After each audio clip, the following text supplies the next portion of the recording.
Let's go! Hey everybody, Coach Scott here. It's about 37 degrees right now, although the sun's out. It's still a little bit cold, but it's not wet. It's not wet, it's dry. And speaking of dry, that's my subject today, dry seasons in our life.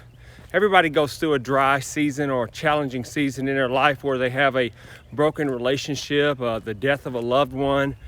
They could have a broken arm and even a broken heart.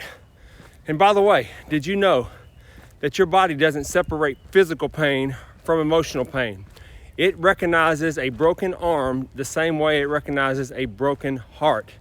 And it's in these seasons of our life that many people get major discouragement, and they're just ready to throw in the towel and give up on their dreams, and they think that this dry season in their life will never end.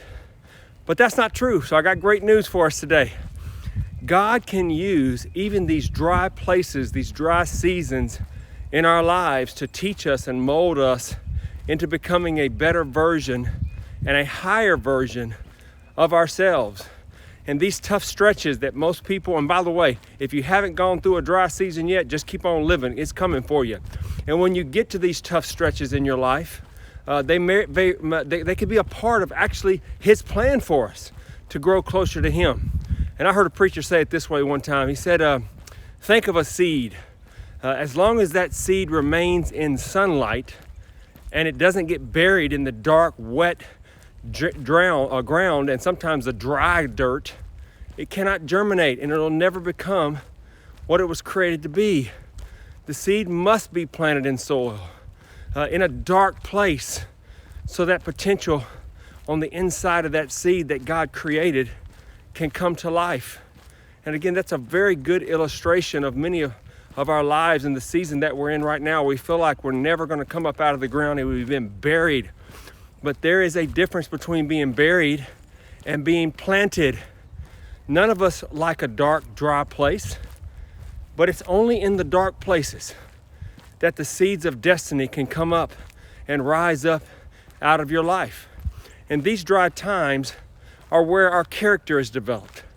It's where we learn to trust God. It's where we learn to keep our head down and keep moving forward.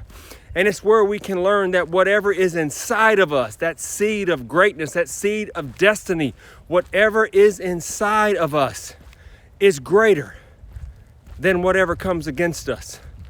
And I was reading this morning, and the Bible says this: now to Him who is able to do immeasurably more than we could ask or imagine, according to His power that is at work within us. Oh, I love that. That's Ephesians 3:20, by the way. I love that, and it just energized me, and it just reminded me of God's goodness and God's faithfulness to us, and that God has pre-programmed a seed of destiny in all of us. But it has to go through dark changes and dark seasons many times for it to cultivate and manifest into its full greatness. So stay in faith and know that the seasons are changing and God is right there beside you, because if you'll do that, I believe and declare that you will be all that you were created to be. So God bless you guys. Take care. We'll see you on the next video.